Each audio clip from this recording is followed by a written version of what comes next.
So we had put out that poll yesterday. Well, it wasn't even a poll. It was just like a question. What did y'all watch as far as like the Christmas games? Was it NFL or was it NBA? And, I mean, Beyonce aside, because people, of course, Beyonce is going to help drive ratings. You had a lot of women watching just because they wanted to see Beyonce. But NFL was going to do numbers regardless. When I watched it on Netflix, the first game, it started at 1 o'clock, I think it was. It was a lot of glitching and buffering. It was weird. I was like, all right, Netflix. But then it kind of got together. But that game was wild. It was mid. And then it was a blowout at some point. Now, meanwhile, the NBA did Knicks and Spurs. Now, at some point, this is sad because the NBA is now a victim of their own perception because they actually, I think, content-wise, put on way better product than the NFL yesterday. Knicks Spurs was good. Mavs, it would have been better if Luka didn't get hurt, but Mavs, Timberwolves, Kyrie put on a show. That was pretty solid. Just look at the lineup of the games. I mean, Warriors, Lakers was good. And people are kind of like saying whatever they want about LeBron because they blame him for some of the reasons why the NBA is down. But he went on and said, Christmas is our day. I love the NFL. And, he's right to that degree. The NFL has been doing this for a few years, but it's always been they did Thanksgiving. MLB did 4th of July. NHL does New Year's Day. And NBA does Christmas. That's just how it's always been. And they did way better content. They didn't have Beyonce and they didn't have, you didn't have to have Netflix and all that, but they had better games that were more intriguing than that god-awful Ravens-Texans. Oh, my God, man. What happened to C.J. Stroud, bro? Remember we was talking about him and y'all keep talking about Travis Hunter.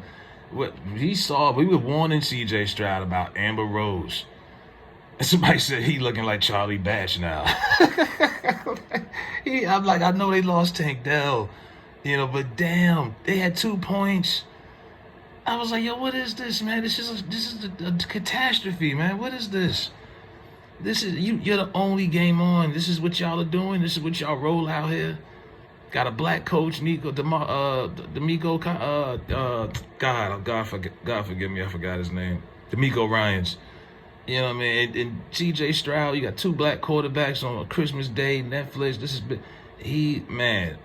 That was bad. I couldn't even get into that. I couldn't get into that at all. I think I left the house, actually, went to go get something to eat, and I missed that. So I was like, yeah, that wasn't even worth the time. But I don't see how anybody could be mad. And the NFL got second highest ratings for any live event in Netflix history. So despite as bad as these games were, they had they had a lot of people watching. They haven't put out the Pacific numbers, but it had to be a lot, like maybe about 150 million. Oh, they paid 150 million to get the deal to get on Netflix, but they're saying that it was more people watching than the Tyson fight that they had recently, which was pretty big numbers. But I had a lot of buffering issues in the beginning. I can't speak for nobody else. I think Netflix is trying to do a little too much more than that they can really handle.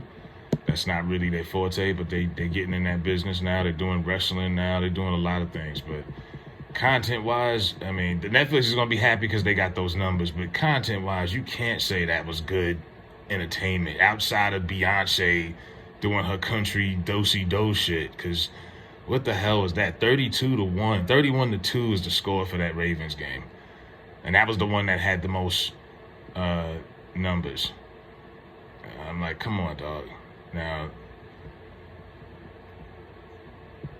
NBA, like I said, I think they're a victim of their own perception because a lot of people, the perception is that the NBA is basically ass now. So nobody's watching. A lot of people are being told it's not worth watching. Don't watch it.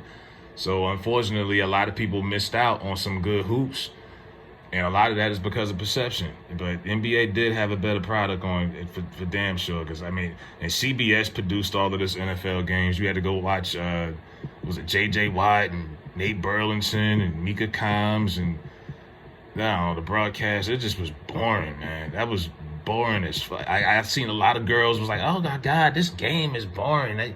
We just want to see Beyonce. And I mean, they actually had a real point because they wasn't lying.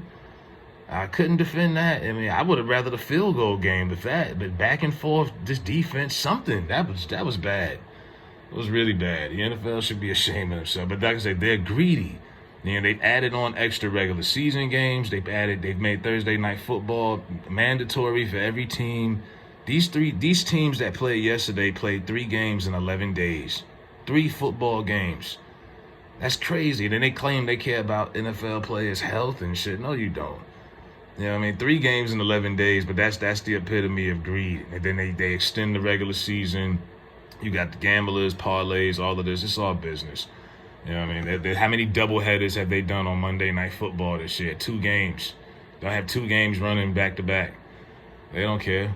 So as long as they getting that green, that's all that matters to them. But we'll see what it is. But NBA, assuming they got crushed, they don't have their numbers out there. But yeah, it's a shame. They were a product of bad perception this time around because they definitely delivered yesterday compared to the NFL.